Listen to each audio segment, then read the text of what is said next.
ॐ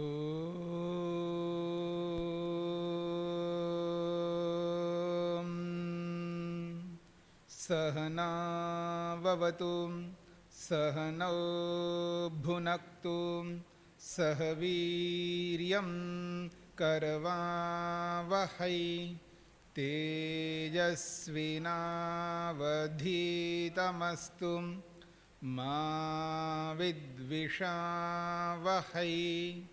ॐ शान्तिः शान्तिः शान्तिः।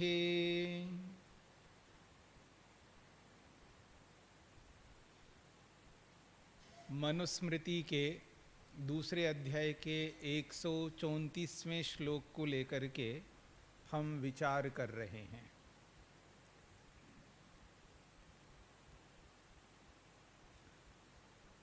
प्रसंग चल रहा है श्रेष्ठता का, उत्तमता का।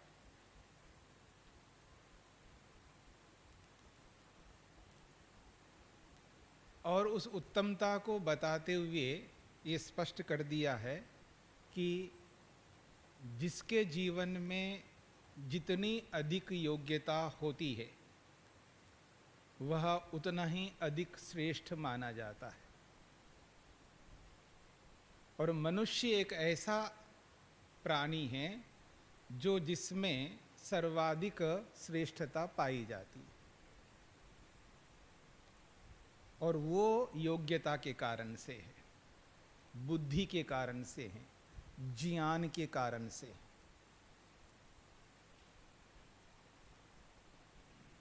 और जो बड़े होते हैं, श्रेष्ठ होते हैं, महान होते हैं, उनका कैसा व्यवहार होना चाहिए, इस बात को लेकर के 134वें श्लोक में स्पष्ट किया है, जिसकी चर्चा हमने कुछ कल की है। अहिंसया एव भूतानां कार्यं श्रेयो अनुशासनम वाक् चैव मधुरा श्लक्षणा प्रयोज्या धर्ममिच्छतः धर्ममिच्छता। तो धर्ममिच्छता, धर्म की इच्छा करना, धर्म को चाहना, धर्म की अभिलाषा करना। क्योंकि दुनिया में, संसार में धर्म ही सर्वश्रेष्ठ है। और धर्म किसी चिन्ह का नाम नहीं है, जैसा कि कल आपके सामने संकेत किया।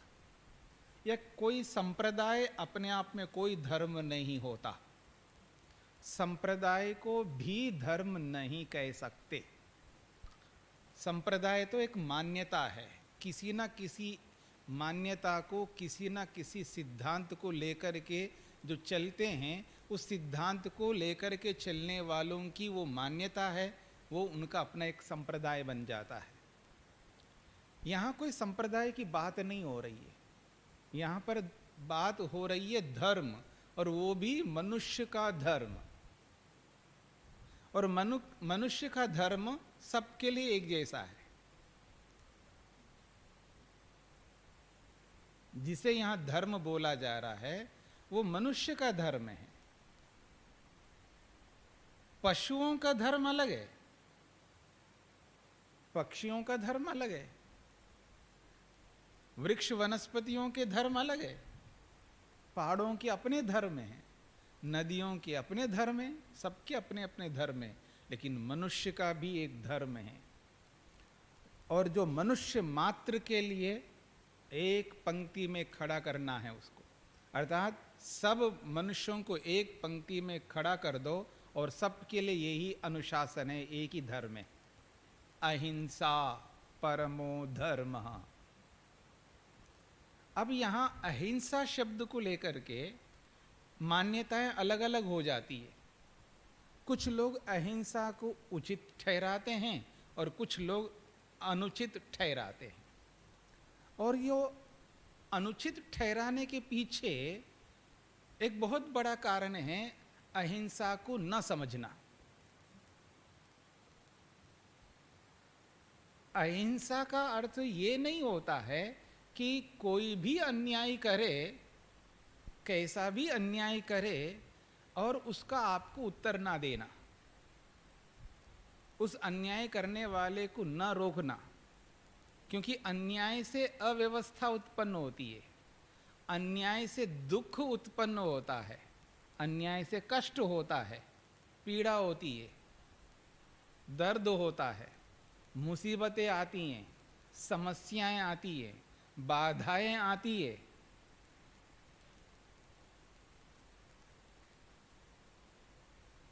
मेरी बात को समझने का प्रयत्न करना। जब व्यक्ति हिंसा करने लगता है तो ये सारी अव्यवस्थाएं उत्पन्न हो जाएंगी। और ये हिंसा का मतलब है दूसरे को कष्ट देना, पीड़ा देना, दुख देना, और वो कैसे? अन्यायपूर्वक। इसलिए मैं समाज से ये भी कहना चाहता हूं, हिंसा को समझने का प्रयत्न करना। समाज का मतलब मनुष्य से कहना चाहता हूं। समाज क्या है? मनुष्य से समाज है। मैं प्रत्येक व्यक्ति के लिए यही कहना चाहता हूं, ये कोई मेरी बात नहीं है, ये ऋषियों की बात है, और ऋषियों की बात भी नहीं है, ये वेद की बात है। बात यह है कि व्यक्ति को यथार्थता का बोध करना है। केवल दृश्यों परिदृश्यों को देख करके, किसी के व्यवहार को देख करके अपनी मान्यता नहीं बनानी है। उसके गहराई में जा करके उचित अनुचित का परीक्षण करके समझने का प्रयत्न करना होता है, जानने का प्रयत्न करना होता है, क्योंकि हम मनुष्य हैं। मनुष्य होने के नाते हमें भगवान ने या सृष्टिकर्ता ने या इस संसार ने, अब जो भी कहिएगा, हमको एक ऐसी बुद्धि दी है जिस पर हम मंथन करते हैं, मनन करते हैं, विचार करते हैं, और उस विचार में उचित अनुचित को देखते हैं, और वो उचित अनुचित सबको ध्यान में रख करके देखते हैं। इस बात को ध्यान पर रखना है। तो यदि कोई व्यक्ति मेरे को या आपको या किसी को भी दुख दे रहा है और उस दुख के पीछे अन्याय है, अनुचित है, तो वो जो दुख देना है वो ही हिंसा है। उसी का नाम हिंसा है। जहां अन्याय है तो वहां दुख है, वहां कष्ट है, वहां पीड़ा है, वहां अव्यवस्था है, वहां मुसीबतें हैं, वहां बाधाएं हैं, विपत्तियां हैं, आपत्तियां हैं, कुछ भी मान लीजिएगा आप। क्योंकि जहां अन्याय है वहां ये सब परिस्थितियां उत्पन्न होती है। और इस अन्याय के कारण से मनुष्य को नहीं, प्राणी मात्र को दुख होता है, कष्ट होता है। और इस कष्ट के पीछे एकमात्र कारण है अन्याय। और उस अन्याय पूर्वक जहां पर कष्ट, दुख, पीड़ा, समस्या, बाधा उपस्थित होती है, समझ लेना वो हिंसा है। और उस हिंसा को त्याग करना प्रत्येक मनुष्य का कर्तव्य है। और उस हिंसा का ही विरोधी है अहिंसा। और अहिंसा का अर्थ है अन्याय का विरोधी न्याय। तो जहां न्याय है वहां अहिंसा है। मेरी बात को समझने का प्रयत्न करना। और मैं इनको बुला करके एक बढ़िया हाथ है मेरा, याद रखना, एक थप्पड़ मारूं बिना मतलब के, बिना मतलब के किसी को भी पकड़ करके एक थप्पड़ मारो तो क्या होगा? तो आप सब कहेंगे ये कैसा बाबा जी है। कोई ना आओ देखा ना ताओ देखा, किसी को भी पकड़ करके थप्पड़ मारता जा रहा है, ये कैसा बाबा जी है। यही तो कहोगे आप। तो आपको क्या नजर आएगा? अन्याय नजर आएगा। और आप कहो जी हाँ आप बाबा जी है, मारो, मैं दूसरा गाल भी देता हूं। आप ऐसा कहोगे? ऐसा आप कह नहीं सकते, क्योंकि भगवान ने आपको बुद्धि दी है। आप पहले रुको, आप बाबा जी होंगे तो आप मार क्यों रहे हो पहले बताओ। ये हक है आपको पूछने का, और बिना कारण बताए मारता ही जा रहा है तो रोकने का हक है आपको।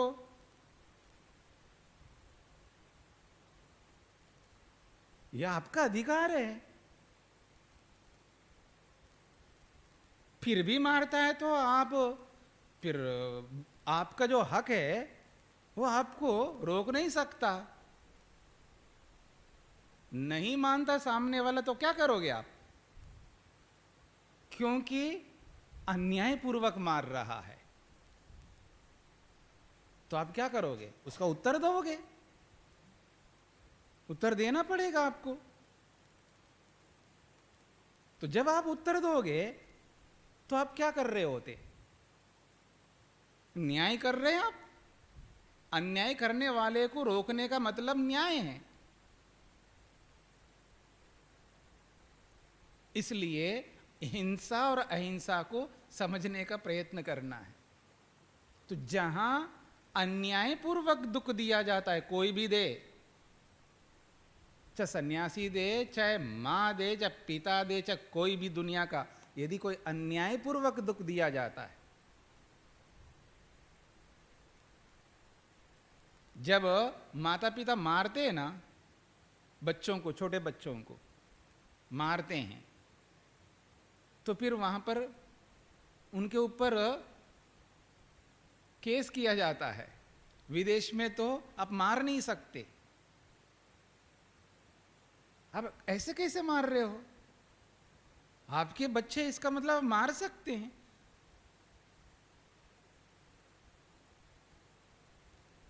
क्यों मार रहे हो? इसलिए मार रहे हो आपको उनका परवरिश करना नहीं आ रहा है।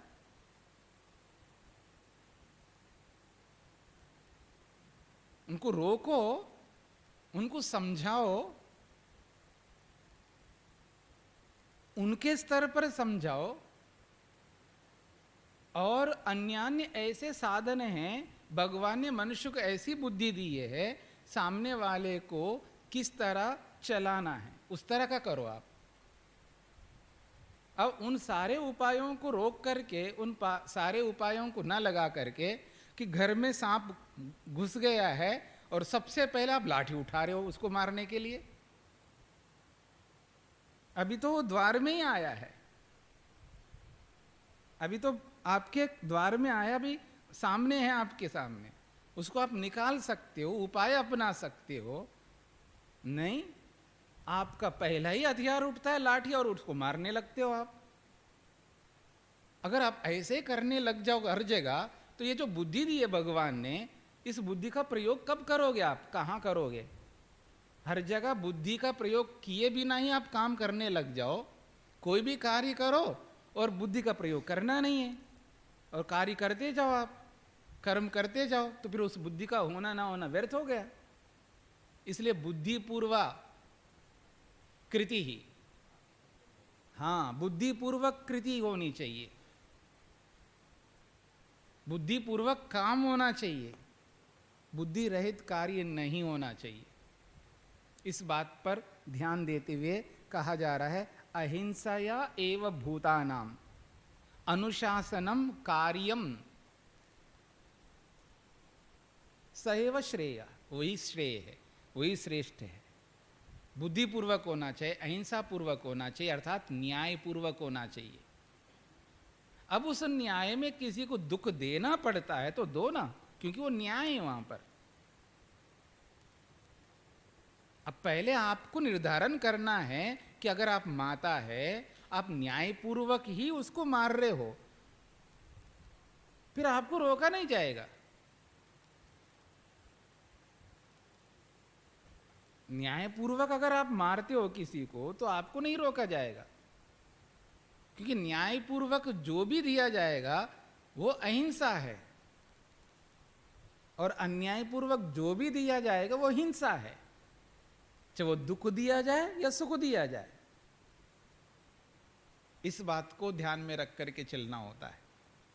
इसलिए कहा जा रहा है यहां पर, अगर जब किसी पर शासन करते हैं तो उसके साथ में ये बात जोड़ी गई है, शासन करो, करना है, क्योंकि आप अधिकारी है, आप माता है, आप पिता है, आप गुरु है, आप बड़े अधिकारी है, किस पद पर है आप व्यवस्थापक है, व्यवस्था करने वाले हैं।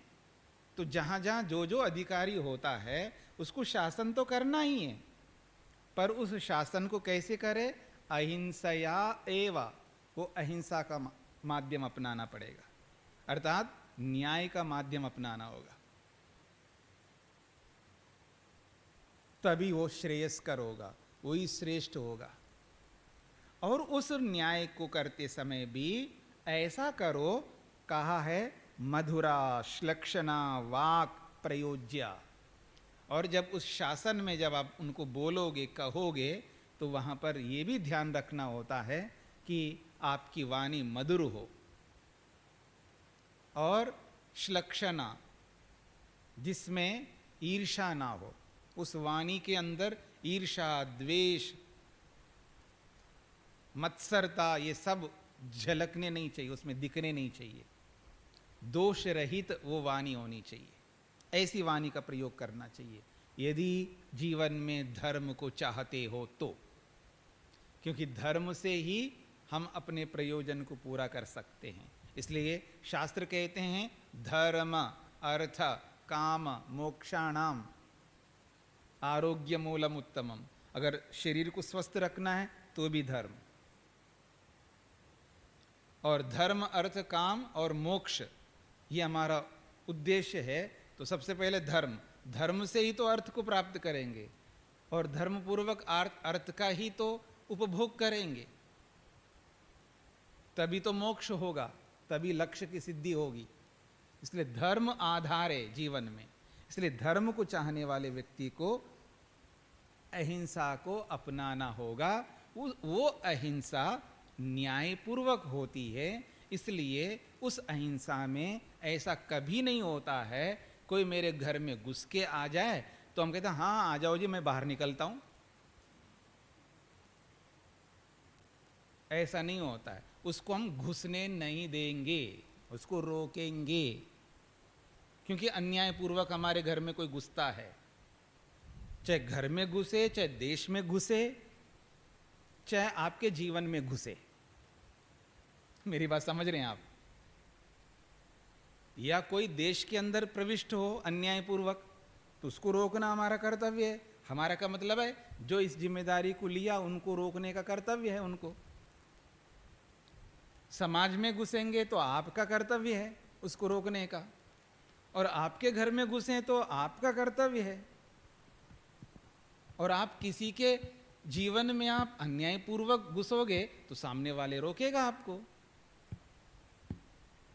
तो न्याय को समझने का प्रयत्न करना, और उस न्याय में क्या है और अन्याय में क्या है, अन्याय से क्या मिलता है और न्याय से क्या मिलता है, न्याय की परिणति क्या है, अन्याय की परिणति क्या है, ये समझ में आ जाए तो हिंसा अहिंसा भी समझ में आ जाएगा। तो मध्यकाल में शायद शास्त्रों को पढ़ना पढ़ाना बंद कर दिया लोगों ने, शायद क्या है वास्तविकता है। मध्यकाल में शास्त्रों को पढ़ना बंद कर दिया, बिना शास्त्र के ही काम चलाने लगे। इसलिए, और जो शास्त्र का नियम है, शास्त्रों का अभिप्राय है, शास्त्रों का जो तात्पर्य है, वो कैसे पता लगेगा जब शास्त्र पढ़े ही नहीं। इसलिए वो हिंसा को अहिंसा मान बैठे और अहिंसा को हिंसा मान बैठे, इसलिए बीच में गड़बड़ हो गया। अब धीरे धीरे समझ आ रहा है लोगों को, अभी धीरे धीरे समझ आ रहा है, लेकिन अभी भी बहुत समझ आना बाकी है। अभी चेतना है, अभी चेतना का आना बहुत बाकी है, बहुत कम में चेतना आई है, अभी समझ बहुत कम लोगों में आ गई, सब में आनी चाहिए, तब जाकर के हम यथार्थ रूप में इस अहिंसा को समझेंगे, न्याय को समझेंगे, और अन्याय से स्वयं बचेंगे, दूसरों को भी बचाएंगे और देश को भी बचाएंगे, सबको बचाएंगे, और उसी से देश की उन्नति होगी, समाज की उन्नति होगी, और वैयक्तिक जीवन की भी उन्नति होगी। तो यही बात यहाँ पर कही जा रही है। अगर अनुशासन करना है, किस पर शासन करना है, उसका माध्यम अहिंसा है। चाहे वो गुरु शासन करे, चाहे वो शिष्य शासन करे। शासन चाहे कोई भी करे, गुरु भी कर सकता है, शिष्य भी कर सकता है। इसलिए यहाँ गुरु और शिष्य दोनों के लिए कहा है। मतलब विद्यार्थी भी शासन करता है, वो पढ़ रहा है, लेकिन वो भी अपने नीचे वालों के ऊपर शासन करता है। इसलिए परंपरा में ये है कि बड़ी कक्षा वाले छोटी कक्षा वालों को पढ़ाते जा रहे हैं, तो बड़ी कक्षा को गुरु पढ़ाता है, छोटी कक्षा को शिष्य पढ़ाता है। इसलिए गुरु और शिष्य दोनों शासन करने वाले। इसलिए स्वामी दयानंद ने इसका अर्थ किया है, देखिएगा, विद्वान और विद्यार्थियों को योग्य है कि, क्या लिखते हैं स्वामी दयानंद सरस्वती जी ने, विद्वान और विद्यार्थियों को योग्य है कि वैर बुद्धि छोड़ के सब मनुष्यों के कल्याण के मार्ग का उपदेश करे। उपदेश कौन कर रहे हैं जी? विद्वान भी और विद्यार्थी भी, यानी गुरु भी और शिष्य भी, दोनों उपदेश कर रहे हैं। कौन किसको उपदेश करे, ये व्यवस्था आपको समझनी है।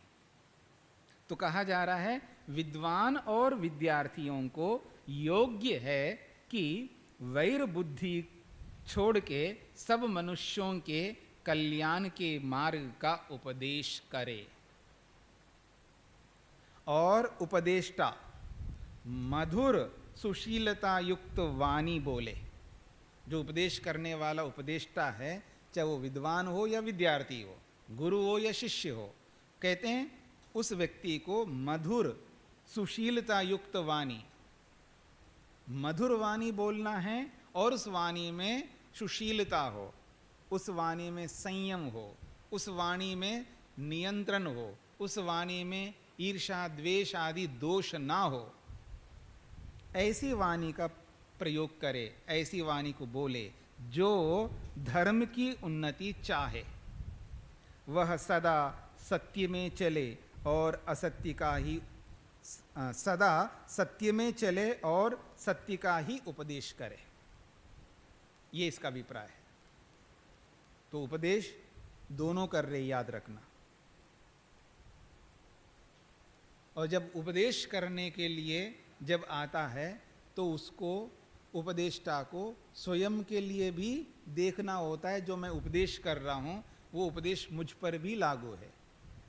कोई भी उपदेष्टा हो, तो इस दृष्टिकोण से सबके लिए बात कही जा रही है। केवल सामने वालों के लिए बात नहीं कही जा रही है, स्वयं के लिए भी कही जा रही है। इसलिए हम सबको ये काम करना है। प्राय ये होता है, आप ऐसा करो, आप ऐसा करो, आप ऐसा करो, आप ऐसा करो, आप लोग ही ऐसा करो। बोलने वाला बोलता रहता है कि आपको ये करना चाहिए, आपको वो करना चाहिए, आपको ये करना चाहिए। आप कोई होता है, हम सबको ये करना चाहिए, हम सबको, मतलब मैं भी आ जाऊंगा उसमें। और आपको करना चाहिए, आपको करना चाहिए, आप ऐसा करो, उस आप में आप ही होंगे, मैं तो नहीं हूं। इसलिए हम सबको ऐसा करना चाहिए। दोनों के लिए नियम है, एक के लिए नहीं है। ये भी बात समझने का प्रयत्न करना है। आगे बात कही जा रही है, यस्य वांग मनसी शुद्धे, यस्य वांग मनसी शुद्धे सम्यक गुप्ते च सर्वदा स वै सर्वमाप्नोति वेदांतोपगतम फलम। बहुत बड़ी बात कही है। यस्य वांग मनसी शुद्धे, जिसकी वाणी और मन शुद्ध होते हैं, जिसकी वाणी और मन शुद्ध होते हैं। और एक बात कहिए, सम्यक गुप्ते च सर्वदा, हमेशा अच्छी प्रकार से वो गुप्त रहते हैं, अर्थात नियंत्रण में रहते हैं। वाणी और मन जो है, शुद्ध का होना एक बहुत बड़ा कारण है, और शुद्धता के साथ साथ नियंत्रण में रहना भी बहुत बड़ा कारण है। दोनों होने चाहिए। शुद्ध भी हो और नियंत्रण में भी रहे। और नियंत्रण जब खो देता है वो शुद्ध भी अशुद्ध होने लगता है फिर। इसलिए कहा जा रहा है जिसकी वाणी और मन शुद्ध भी हो और नियंत्रण में भी रहे, स वै सर्वम अवाप्नोति, और वही व्यक्ति सब कुछ पा सकता है। वो सब कुछ क्या है? तो कहा वेदांतोपगतम फलम, जो वेदांत में बताया गया है, अर्थात जो वेदों में बताया गया है। वेदांत के बहुत सारे अर्थ होते हैं वेदांत शब्द के, तो यहां पर जो वेदों में कहा गया अर्थ है या जो वेदों में कहा गया फल है, वो सब उसको प्राप्त होता है। क्यों? उसने अपनी वाणी को और अपने मन को शुद्ध किया है। और जो वाणी और मन को शुद्ध नहीं रखते उसको ये फल नहीं मिलेगा।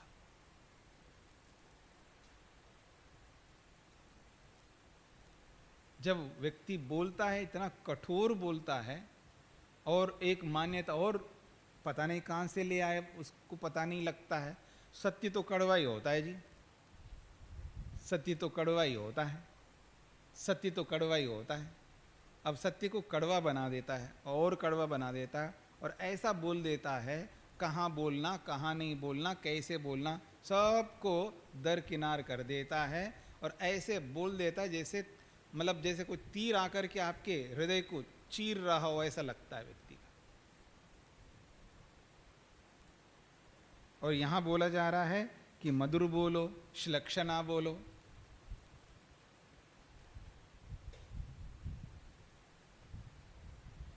और ये भी याद रखना, उस मधुर बोलने के संदर्भ में और भी कुछ नियम हैं जिनको हमें पालन करना होता है। कि मधुर तो बोल रहे हो, लेकिन उस मधुरता में ठगीपन है, सामने वाले को ठगने का उपक्रम चल रहा है अंदर ही अंदर। वो बेचारे को, सामने वाले को पता नहीं लग रहा है। आपकी वाणी बहुत मधुर आ रही है, लेकिन उस वाणी के पीछे छिपा हुआ है ठग, धोखा, ढोंग, ऐसे अनेक कारण। पढ़ा होगा आपने, आ गया होगा, दूसरा पाद हो गए ना, सत्य के प्रसंग में सारी बातें आ गई होंगी वहां पर। तो ये सब होने चाहिए। और हमारा कहना दूसरे को ठग रहा हो या दूसरे को नीचा दिखाया जा रहा हो, सामने वाले को ऐसा एहसास करवाया जा रहा है बोल करके कि उसका कोई अस्तित्व ही नहीं है, उसको नीचे दिखाया जा रहा है। मोटी भाषा में कहें, उसको नीचे दिखाया जा रहा है, उसका अपमान किया जा रहा है ऐसा बोल करके, उसके अस्तित्व को कम किया जा रहा है ऐसा बोल करके, उसको मनुष्य ही नहीं माना जा रहा है ऐसा बोल करके। तो ये जो स्थिति है, ये वो भले आप सत्य बोल रहे हो, लेकिन उसका मनसा, जो उसके पीछे जो उद्देश्य है, वो बहुत गलत है। तो आपका सत्य सत्य नहीं कहलाएगा फिर। इसलिए कहा जा रहा है वांग मनसी शुद्धे, वाणी और मन बहुत शुद्ध रखने पड़ते हैं। और जब तक मन शुद्ध नहीं होगा ना, तो आपकी वाणी ऐसे निकलेगी नहीं। अगर मन को हम शुद्ध नहीं रखेंगे, वाणी ऐसे निकल नहीं सकती। अब कितना ही आप उसको लीपा पोती करने का प्रयत्न करो, वो कहीं ना कहीं से प्रकट हो ही जाती है। क्यों? मन अभी पवित्र नहीं हुआ, मन में बहुत कूड़ा करकट जमा हुआ है।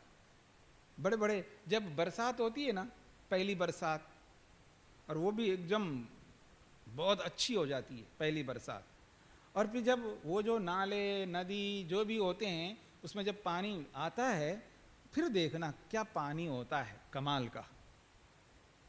कैसा होता है पानी? मटमैले, मिट्टी से युक्त, झाड़ झंकाड़, अरे पता नहीं क्या क्या आता है। जो कभी देखना नहीं चाहते हो ना, वो सब उस पानी में आप देख सकते हो, ऐसा आ जाता है सारा। ऐसा मन में भरा हुआ है। सोच सकते हैं आप क्या भरा है हमारे मन में, किस तरह भरा हुआ है। और सामने ऊपर से ऐसे बोल रहे सामने वाले के साथ, बस पूछो मत, क्या वाचा वदामि मधुमत, मधुर बोल रहा है, लेकिन मन के अंदर ऐसा खुन्नस भरा हुआ है उसके अंदर, पता नहीं क्या वो सोच रहा होता है कि इतना मलिन चेतसी, बहुत मन ऐसा है कि भयंकर मलिन है। मतलब दुनिया भर का जो मल है, दुनिया भर की अशुद्धियां हैं, उसको इकट्ठा करके उसको ऐसा बना दो जैसे आप लोग कुछ मिलाते हैं ना कई चीजों को, खिचड़ी की तरह। अब पता नहीं उसमें जूता भी मिला हुआ है, चप्पल भी मिला हुआ है, पता नहीं क्या क्या मिला हुआ है। ऐसा हो जाता है हमारा मन।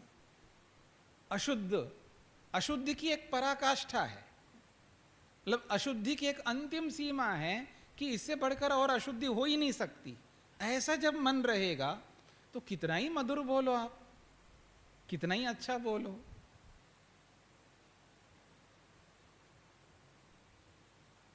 और इसी को आप बोलते हैं हाँ ये आदमी चापलूसी कर रहा है, ऐसे बोलते हैं ना फिर आप, ये आदमी जो है पता नहीं क्या बोल रहा है, आप वही जानो, आप ही जानो। तो कहने का अभिप्राय है वांग मनसी, मन और वाणी ऐसे पवित्र होने चाहिए वास्तव में जैसा होते हैं, तब जाकर के हम वेद का जो फल है उसको पा सकते हैं। वेद में जो भी फल स्थित है, वेदांतोपगतम, जो वेदांत में अर्थात वेद में जो भी फल विराजमान है उसके अंतर्निहित है, उसके अंदर जो जो सिद्धियां बताई गई है वो हमें प्राप्त होंगी। अर्थात मनुष्य के सुख के लिए जो जो आवश्यक है साधन, वो सब उसको सिद्ध हो जाएंगे। इसलिए कहा स वही सर्वम अवाप्नोति, वही व्यक्ति जिसका मन और वाणी शुद्ध होते हैं और जिसके मन पर और वाणी पर नियंत्रण होता है, सम्यक गुप्ते च सर्वदा, वो गुप्त है अर्थात नियंत्रित है, ऐसे व्यक्ति के जीवन में सब कुछ प्राप्त होता है। ये बात कही जा रही है। स वै सर्वम अवाप्नोति, सर्वम अवाप्नोति का मतलब है उसको जो चाहिए वो सब मिल जाता है। आप देखेंगे एक के पास पैसा तो बहुत है, पैसा तो बहुत है, वो कुछ भी खरीद सकता है, पर शरीर बेकार हुआ है। समझने का प्रयत्न करना। पैसे की कोई कमी नहीं है, मोटर गाड़ियों के आने जाने की भी कोई कमी नहीं है, हाँ, मकानों की, कपड़ों की, कोई भी चीज चाहिए दुनिया भर की, जो चाहिए सब उपलब्ध है उसके पास, क्योंकि सामर्थ्य है ऐसा व्यक्ति के पास में। सारे सामर्थ्य संपन्न हैं, सर्व सामर्थ्यों से युक्त है, पर शरीर का सामर्थ्य नहीं है। क्या होगा जी? क्या होगा? दाल का पानी पीना होगा, और क्या होगा? क्या होगा? यही होगा। माल मलीदे तो आप खाओ, और उस माल मलीदे से निकला हुआ जो होता है ना, निकाल के अलग करने वाला, वो मैं पीऊंगा। समझ रहे मेरी बात को? दाल तो आप खाओ और उसका पानी हमें पिला दो। और एक दिन आएगा वो पानी पीने का भी लायक नहीं रहेंगे।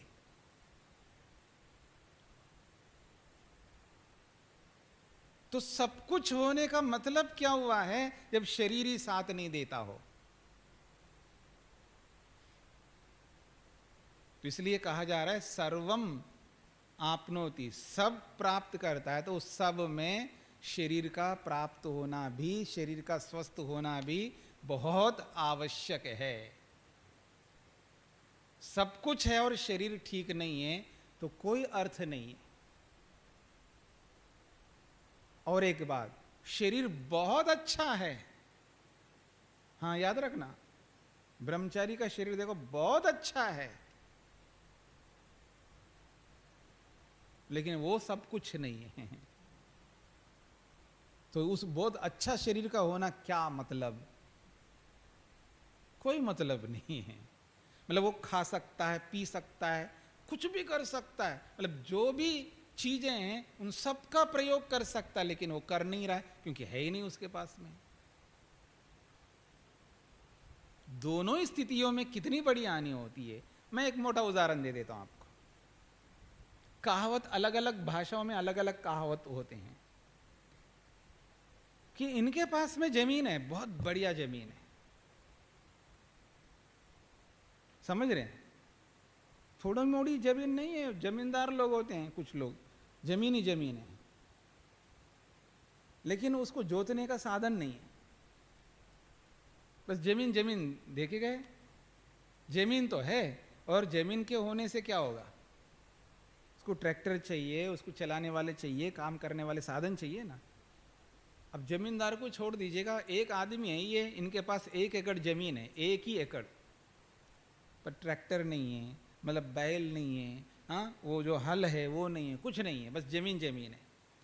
उनको देखो तो उनके पास हल भी है, बैल भी है, और खुद भी जोत सकते हैं, सब कुछ है, लेकिन जमीन उनके पास में नहीं है। मेरी बात समझ रहे हैं ना? घर में रहने के लिए लोग हैं, लेकिन उसके पास घर नहीं है। एक के पास घर है लेकिन लोग नहीं है। सूना सूना सूना सूना है घर, मतलब कोई है ही नहीं उसमें। वहां उसमें खिलकारियां नहीं, कुछ आवाज आ नहीं रही है, बच्चे उधर खेल रहे हैं, इधर ये आवाज आ रही है, वो आवाज आ रही है, बिल्कुल इतना बड़ा मकान है, एकदम सूना, मतलब कुछ नहीं, कुछ पता नहीं चलता है, बस दीवारी दीवारी दिख रहे होते हैं, आदमी नहीं है। एक के पास बढ़िया मकान है, बढ़िया मतलब बड़ा मकान है, लेकिन आदमी नहीं है। एक के पास आदमी आदमी है, लेकिन उसके पास मकान नहीं है। तो ये जो स्थिति है हमारे जीवन में कि कुछ है तो कुछ नहीं, कुछ है तो कुछ नहीं, ये जो स्थिति है ये इस अशुद्धि के कारण से है। इस अशुद्धि को अगर हमने दूर किया है, सर्वम आपनोति, सब कुछ मिल सकता है जो हमारे लिए चाहिए, जो आवश्यक है। भगवान वो सब देगा हमको, क्योंकि हमने पुरुषार्थ किया, ऐसा माना जाएगा। अगर नहीं किया तो वो सारे फलों से वंचित रहेंगे। ये इसका अभिप्राय है। यस्या वांग मनसी शुद्धे सम्यक गुप्ते च सर्वदा सवै सर्वम अवाप्नोति वेदांतोपगतम फलम। इस बात को ध्यान से समझने का प्रयत्न करना है। अब देखिएगा, नारुंतुद नारुंतुद स्यादार्तोपि न परद्रोह कर्मधीः। कितनी अच्छी बात कही जा रही है। नारुंतुदः स्यातार्तोपि न परद्रोह कर्मधीः ययास्योद्विजते वाचा नालोक्याम तामुदीरयेत्। कहते हैं न अरुंतुद, न अरुंतुदः स्यात् आर्तः अपि न परद्रोह कर्मधीः। ये एक ही शब्द है, परद्रोह कर्मधी। यया अस्य उद्विजते वाचा न अलोक्याम ताम उदीरयेत्। कहा जा रहा है यहां पर मंत्र में, आर्तः अपि न अरुंतुदः स्यात्। बहुत बड़ी बात कही जा रही है। आप दुखी हो रहे हो, होते रहो, कोई बात नहीं, आप दुख है तो है।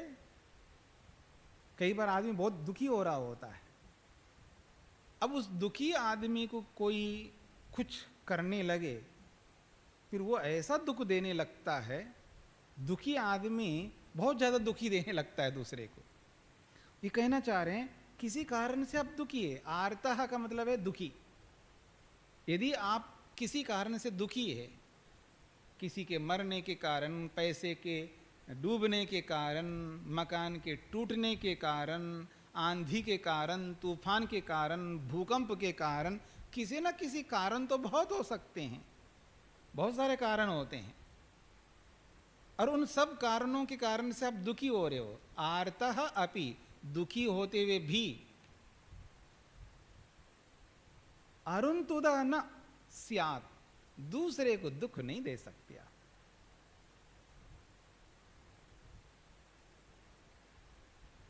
अगर आप दुखी है, इसका यह मतलब नहीं है कि मैं दुखी हूं तो सामने वाले को भी मैं दुखी कर दूं।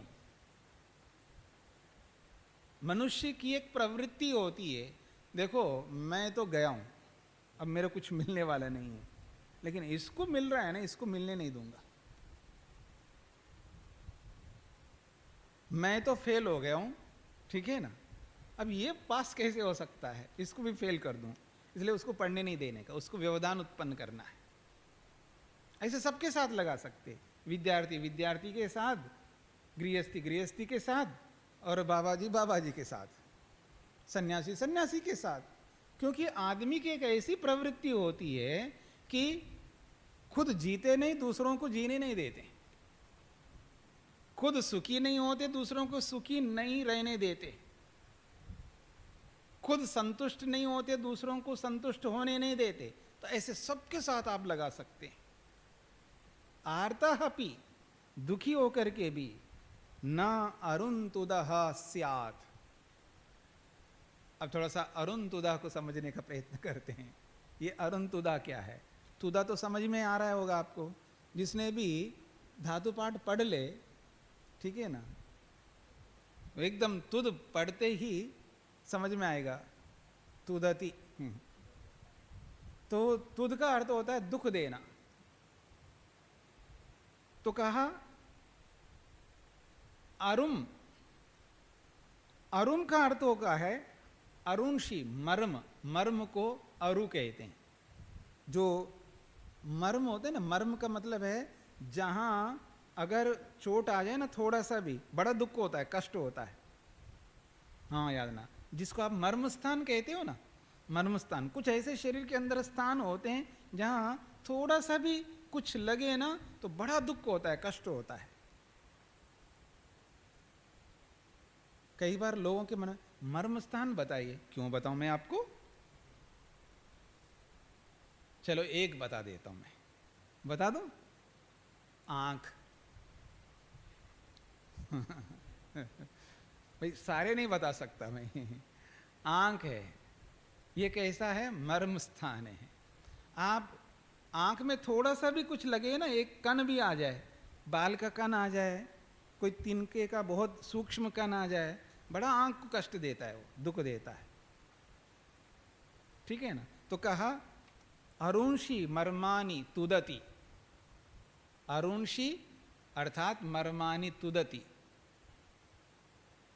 व्यथयति इति अरुणतुदः। अरुणतुदा का मतलब होगा जो अरुणशी मर्मानि तुदति व्यथयति इति अरुणतुदः, जो मर्मों को, मर्म स्थानों को जो दुखी करता है उसको अरुणतुदा कहते हैं। फिर कहा